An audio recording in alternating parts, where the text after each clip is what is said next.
আজ শুনবেন ঝুম্পা মণ্ডলের লেখা গল্প প্রত্যাখ্যান। আবার আজ বিকেল থেকে অঝোরে বৃষ্টি। রোজ রোজ অফিস থেকে বেরিয়ে এই বৃষ্টি আর ভালো লাগে না। কেমন চারিদিকে ভিজে ভিজে আবহাওয়া। আসলে বৃষ্টি ব্যাপারটাই আমার একদম ভালো লাগে না। অফিসের লিফট থেকে নেমে প্রায় 1 ঘন্টা দাঁড়িয়ে আছি। বৃষ্টি থামার লক্ষণ নেই। জাস্ট বিরক্ত লাগছিল আমার। সঙ্গে ছাতাটাও আজ আনিনি। সকালে রোদ উঠেছিল, এমনিতেই আলসে আমি, আর 5 মিনিট পরে উঠবো করে অবশেষে ঘুমিয়ে পড়েছিলাম।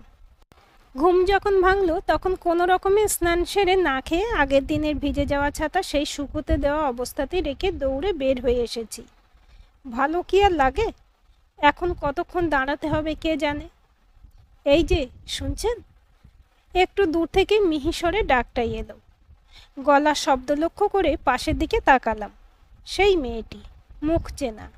আমাদের অফিসে 3 তলাতে যে ব্রাঞ্চ আছে সেখানে সম্ভবত কাজ করে মেয়েটি। প্রায় দেখা হয় লিফটে ওঠা নামার সময়। মেয়েটা মৃদু হাসলেও আমি হালকা হেসে গাম্ভীর্য বজায় রাখি প্রায়। গায়ে পড়া মেয়েদের আমার একদম পছন্দ নয়।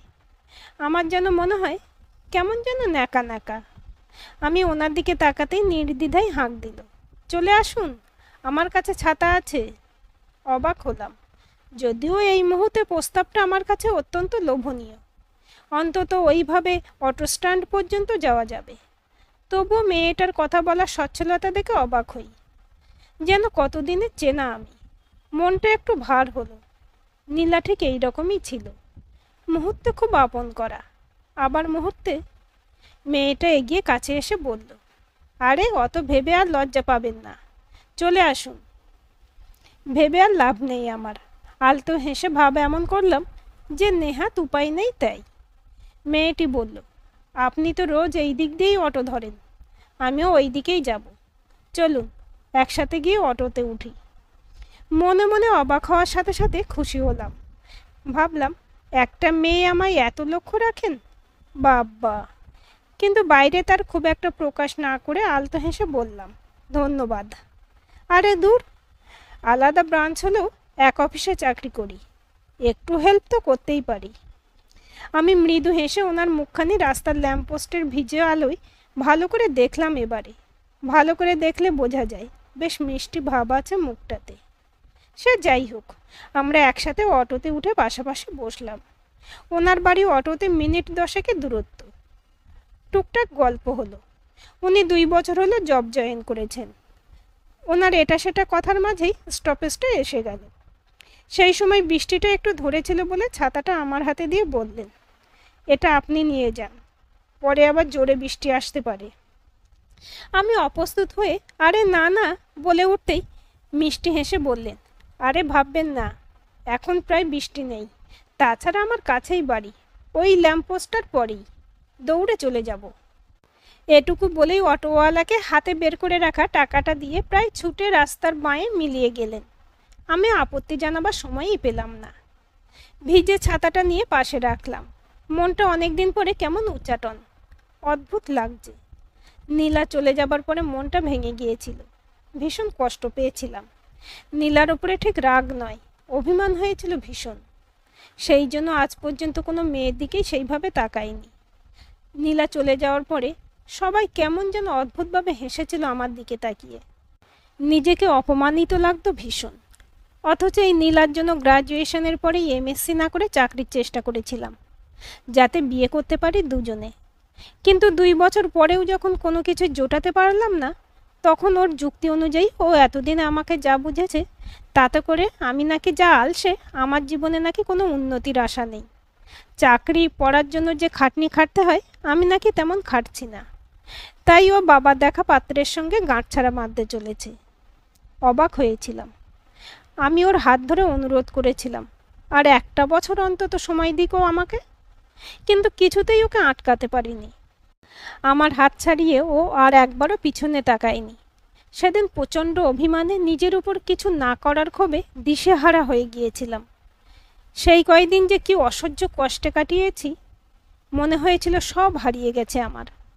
তবে ধীরে ধীরে সেই থেকে ওর প্রতি প্রচণ্ড অভিমানে সমস্ত মেয়েদের প্রতি অবিশ্বাস চূড়ান্ত হয়েছিল। মনে হয়েছিল সম্পর্ক এত ঠুনকো হতে পারে। সে আজ বছর 8 আগের কথা। তারপর থেকে আমি নিজেকে অনেক পরিবর্তন করিয়েছি। তবে আর কোনো মেয়ের প্রতি ইন্টারেস্ট দেখাতে ইচ্ছেই হয়নি। কিন্তু আজ এই বৃষ্টির দিনে নীলার কথা ভীষণভাবে মনে পড়ছিল। প্রেমের শুরু আমাদের বৃষ্টির দিনেই। ওর কথা মনে পড়লে আজও খারাপ অনুভূতিতে ভরে ওঠে। যথারীতি স্টপেজ আসতেই বৃষ্টি ধরে যেতে তাড়াতাড়ি অটো থেকে নেমে গিয়ে বাড়ি পৌঁছে খেয়াল করলাম ছাতাটা অটোতেই ফেলে এসেছি। ইস, নিজের হাত কামড়াতে ইচ্ছে হলো এবারে আমার। ছি ছি, এ কী করলাম আমি? অন্যের ছাতা এইভাবে একেবারে যাচ্ছে তাই আমি। ফোন নম্বরও নেওয়া হয়নি, নামও জানি না। মাঝে 2 দিন অফিস ছুটি। যতই হোক পরের জিনিস, এই 2 দিন আমার শান্তি হবে না কিছুতেই। আর একটা অদ্ভুত ব্যাপার হয়েছে। সেদিনের পর থেকে আমার কেমন যেন একটা অনুভূতি হচ্ছে। কেন হচ্ছে ভেবে কুল পাচ্ছি না। মেয়েটার হাসি মুখটা চোখের সামনে ভাসছে প্রায়, কিন্তু কেন? অবশেষে মনে হলো দীর্ঘদিন পরে এই রকম অনুভূতি। মেয়েটাকে কি আমার ভালো লাগলো নাকি? নইলে সারাক্ষণ মেয়েটার মুখটা মনে পড়ছে কেন? বিশেষ করে চোখ দুটো কি ভীষণ মায়াময়। ওই অন্ধকারেও খেয়াল করেছিলাম সেদিন। কোথায় যেন একটা মিল। নিজেরই লজ্জা লাগছে এইভাবে ভাবছি বলে। মনটাকে সরাতে চাইছি, কিন্তু কিছুতেই পারছি না। নীলার পরে অনেক বছর বাদে কাউকে নিয়ে সারাদিন এত ভাবছি। কেন সেটাও জানি না।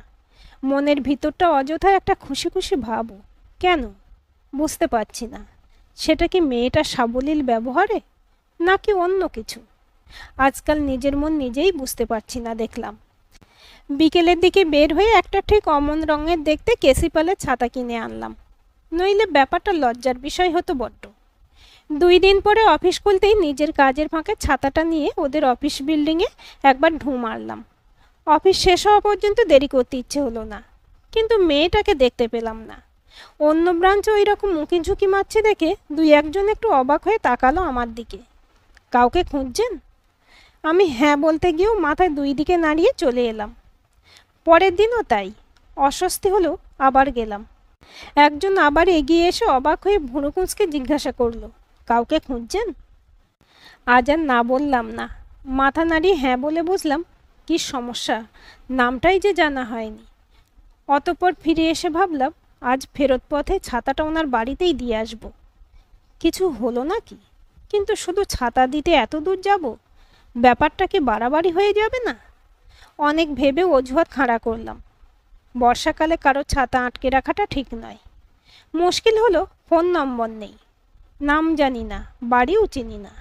শুধু এটুকু শুনেছিলাম স্টপেজের থেকে পাশেই বড় ল্যাম্পপোস্টের কাছেই। এইটুকুই কানে এসেছিল সেদিন। অগত্যা ওই কথার উপরে ভরসা করে অফিসের পরে রওনা দিলাম। কি বলবো জানি না। ওদের স্টপেজে নেমে যেদিকে মেয়েটা গিয়েছিল সেদিকে এগোলাম। বাঁক নিতেই কিছুটা দূরেই ল্যাম্পপোস্ট, আর পাশেই একটা মেঘ রঙের বাড়ি। সামনে লম্বা ছোট্ট বারান্দা। কি জানি এটাই কিনা, নাকি এরপরে কি করব ভাবতে ভাবতে ধীর পায়ে এগিয়ে গিয়ে দোনামোনা করে কলিং বেল টিপলাম। যা হয় হবে। 2 বার বেল টেপার পরে দরজা খুলল। আমি কাঁচুমাচু মুখ করে হাসতে গিয়ে স্তব্ধ হয়ে গেলাম। নীলা দাঁড়িয়ে, দরজা খুলে। নীলাও কিছু মুহূর্ত কোনো কথা বলতে পারল না। কে রে দি বলে চেনা গলার আওয়াজটা এগিয়ে এসে আমাকে দেখে একগাল হেসে প্রায় চেঁচিয়ে বলে উঠল, ওম্মা আপনি, আসুন আসুন। নীলা গেট থেকে সরে দাঁড়ালো একটু। আমি পাশ কাটানোর সময় ওর শাড়ির প্রান্ত আমার গায়ে লাগলো। অস্বস্তি হলো কেমন। আমি তাড়াতাড়ি নীলার পাশ কাটিয়ে ভিতরে ঢুকলাম। একটা অস্বস্তি আবারও আমার সারা মন জুড়ে। যে ভালো লাগাটা নিয়ে ঢুকেছিলাম সেটা কেমন বিষাদময় হয়ে তেতো হয়ে গেল মুখটা। মেয়েটি ততক্ষণে ওর মাকে ডেকে এনেছেন আমার সাথে আলাপ করানোর জন্য। নীলার সাথেও আলাপ করিয়ে দিয়েছে। নীলা ওর পিস্তিত দিদি, কয়েকদিন হলো এসেছে ওদের বাড়ি। কি আশ্চর্য, এই রকমও হয়। এইবার বুঝলাম এই জন্য মেয়েটির চোখ দুটো বড্ড চেনা লাগছিল। নীলার চোখের সাথে বেশ কিছুটা মিল। নীলা আমার দিকে এক দৃষ্টিতে তাকিয়ে একবারের জন্য চোখ নামায়নি। ও জরিপ করতে চাইছে আমাকে। কি দেখতে চাইছে? আমি কেন এই রকম ওর দৃষ্টির কাছে কুঁকড়ে যাচ্ছি? সেটা কি এই মেয়েটার প্রতি একটা অনুভূতি এসেছে বলে? সেটা কি নীলা বুঝতে পারছে? কেন আমি আর কাউকে পছন্দ করতে পারি না নাকি? কেন এই রকম হচ্ছে আমার জানি না। আমি এক পলক ওকে দেখে চোখ নামালেও বুঝলাম নীলা সেই একই আছে, চেহারায় বিশেষ পরিবর্তন হয়নি ওর। আমি ভাবিনি এই রকম অদ্ভুত পরিস্থিতিতে পড়তে হবে। আমি ছাতাটা মেয়েটার দিকে এগিয়ে দিয়ে বললাম, আপনার নাম জানা হয়নি, ফোন নাম্বারও তাই। মেয়েটি আমাকে সোফায় বসতে বলে বলল, ভাগ্যিস জানা নেই, নইলে আমাদের বাড়ি আসতেন নাকি? তারপর একগাল হেসে বলল, আমার নাম দেবারতী। বাহ, সুন্দর নাম। মুখ থেকে বের হয়ে গেল আমার। নীলা তখনও ওখানে দাঁড়িয়ে। অবাক লাগছিল, কেন জানি না। এতদিন পরে নীলার উপস্থিতিটা বিস্ময়কর হলেও খুব একটা সুখকর হচ্ছে না আমার কাছে। ওর চোখে কীরকম একটা অদ্ভুত চাউনি। ও ভেবেছিল সারা জীবন আমাকে দুঃখের সাগরে ভাসিয়ে দেবে, দিয়েও ছিল। তা থেকে আমার নিষ্কৃতি হবে না কোনো দিন। সারা জীবন ওকে হারানোর কষ্টে আমার জীবন শেষ হবে। হতেও হয়তো তাই। কিন্তু এই কদিন নিজের পরিবর্তনটা বুঝতে পারছি খুব। কোনো বিশেষ কারণ নেই তাও। এই জন্য একটা অস্বস্তি হচ্ছিল আমার। পরে বুঝেছি এর কারণ অনেক দিন পরে অভিমান ঝেড়ে ফেলে আমি আবার কাউকে ভালোবাসার দোরগোড়ায় নিয়ে এসেছিলাম। দেবারতীকে আমার ভালো লাগতে শুরু করেছিল। দেবারতী ছাতাটা হাতে নিয়ে অবাক হলো। নতুন ছাতা? আমি অপরাধীর মতো মুখ করে বললাম, আপনার ছাতাটা হারিয়ে ফেলেছি সেদিন, আন্তরিকভাবে দুঃখিত তাই। এমন সময় ভিতর থেকে নীলাকে কেউ যেন ডাকলো। নীলা চলে যেতেই হঠাৎ ঝমঝমিয়ে বৃষ্টির আওয়াজ পেলাম। একটা স্বস্তি পেলাম যেন। দেবারতীও মনে হয় নীলার ব্যবহারে বিরক্ত হয়েছিল। সে সেই মুহূর্তে জানালা বন্ধ করে ঘরের দরজা খুলে বারান্দায় এসে আমাকে ডাকলো, এখানে আসুন, বৃষ্টি দেখি দুইজনে। তারপর চেঁচিয়ে বলল, মা, চাটা বাইরে দাও একটু। বারান্দার চারিপাশে অল্প উঁচু রেলিং দিয়ে ঘেরা। বেতের চেয়ারে একপাশে বসে আছি আমি, একদিকে ও। সামনে রাস্তা, বৃষ্টির চোটে আলো আঁধারি। বৃষ্টির ছাট বারান্দার ভিতরে আসতে পারছে না। নীলা ঘরের ভিতরে, কিন্তু বুঝছিলাম আমাদের খেয়াল করছে ঠিকই। একটা মুহূর্ত আমার সঙ্গ ছাড়ছিল না, অস্বস্তি হচ্ছিল আমার। দেবারতী কি সেটা ধরতে পেরেছে বলেই বারান্দায় এসে বসালো আমাকে? পরক্ষণে ভাবলাম, না না, তা কেন হবে। মাসিমা চা দিতে এসে আমার সাথে আলাপ করে গেলেন, সঙ্গে লুচি মিষ্টি। চা খেতে খেতে দেবারতী হঠাৎ আমার দিকে স্পষ্ট চোখে তাকিয়ে জিজ্ঞাসা করেছিল, নীলাদিকে এতদিন পরে কেমন দেখলেন? চমকে গিয়েছিলাম। দেবারতী বলল, ও নাকি পুরোটাই জানে। অদ্ভুত কোইন্সিডেন্স, আমার সাথে একই বিল্ডিংয়ে চাকরি করাটাও। দেবারতী আরও হয়তো কিছু বলতো, কিন্তু আমি আর কথা বাড়াতে চাইলাম না, ইচ্ছে হয়নি। মুখটা তেতো লাগছিল। বেশিক্ষণ থাকিনি। বৃষ্টি থামার অজুহাতে বেরিয়ে এসেছিলাম কিছুক্ষণ পরেই। বের হওয়ার সময় অবশ্য আমি নীলাকে আর দেখিনি, তবে মনটা বিষাদে ভরে গিয়েছিল। নতুন করে অনেক দিন পরে শুরু করতে চাইছিলাম জীবনটা। কিন্তু নীলা কি আমার পিছু ছাড়বে না কোনো দিন? হয়তো এই সম্পর্ক আর এগোবে না। যেখানে নীলা আছে সেখানে। তার উপর দেবারতী যখন সবটুকুই জানে, তখন কি আর এগোনো সম্ভব? পরের কয়েকদিন আমি একটু দেবারতীকে এড়িয়ে যেতে চাইলেও দেবারতী এগিয়ে এসেছিল। ও হয়তো বুঝেছিল কিছু।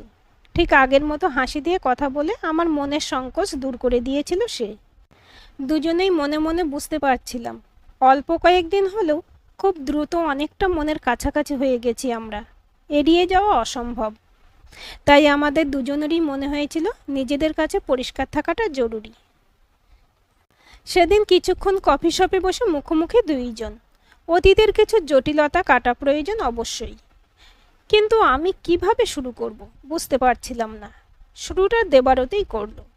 আমার দিকে স্পষ্ট তাকিয়ে বলল, আপনাকে নীলাদি সূত্র ধরেই চিনেছিলাম। আপনার গল্প যখন করতো তখন ছবিও দেখিয়েছিল আমাকে। সবই জানি আমি।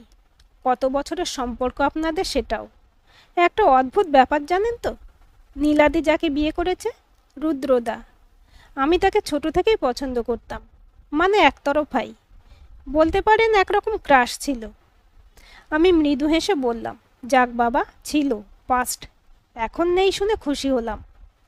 আমার বলার ধরন শুনে দেবারতী হেসে ফেলল। তারপর আবার বলল, যাই হোক, আমার এই পাগলামির বিষয়টা একমাত্র নীলাদিকেই বন্ধুর মতো বলেছিলাম। ভেবেছিলাম রুদ্রদা ফিরলে বাড়িতে বলে, বা রুদ্রদা যদি বুঝতে পারে আমাকে তাহলে। তবু হায়দ্রাবাদ থেকে চাকরি পেয়ে রুদ্রদা ফেরার পরে নীলাদি আগ বাড়িয়ে বাড়িতে জানিয়ে দিল ওই ছেলেকে বিয়ে করবে সে।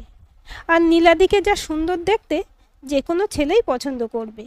রুদ্রদাও রাজি হয়ে গেল, কোনো দোষ নেই ওর। অদ্ভুত ব্যাপার হলো, নীলাদি আমার সাথে এমন ব্যবহার করছিল যেন উনি কিছুই জানেন না। আমার গোপন ভালোবাসার কোনো মূল্য ছিল না ওনার কাছে। শুধু আমাকে বলেছিল, একটা অলস ওয়ার্থলেস ছেলের পিছনে অনেক বছর সময় নষ্ট করলাম, বুঝলি, তবে আর নয়। দেবারতী কিছুক্ষণ চুপ করে রইল। বুঝলাম নীলার বিশ্বাসহনন ব্যাপারটা ওকে কষ্ট দেয় এখনো। নিজেকে সামলে আবার বলল ও, খুব অবাক হয়েছিলাম জানেন তো, এতদিনের সম্পর্ক, তবে ওই নিয়ে আমি কিছু বলিনি। কিন্তু আমি যাকে পছন্দ করি তাকে কি করে নির্দ্বিধায় নিজের করে নিল। এমনিতে বরাবর আমাকে হিংসা করতো জানি, অথচ কোনো কারণ নেই জানেন। নীলাদি সব দিক থেকে আমার থেকে বেশি ভালো, গুণী, সুন্দরী, তবুও হিংসে কেন করে জানি না। দেবারতী মাথা নিচু করল। আমি ওর হাতে হাত রেখে আলতো চাপ দিলাম। দেবারতী বলল, আমি প্রচণ্ড অভিমানে ওকে কিছু বলিনি। কেন অমন করলো জিজ্ঞাসা করিনি কখনো, তবে কেঁদেছিলাম খুব। তবে অভিমানে দিদির সাথে কোনোদিন আর সেইভাবে মিশতে পারিনি।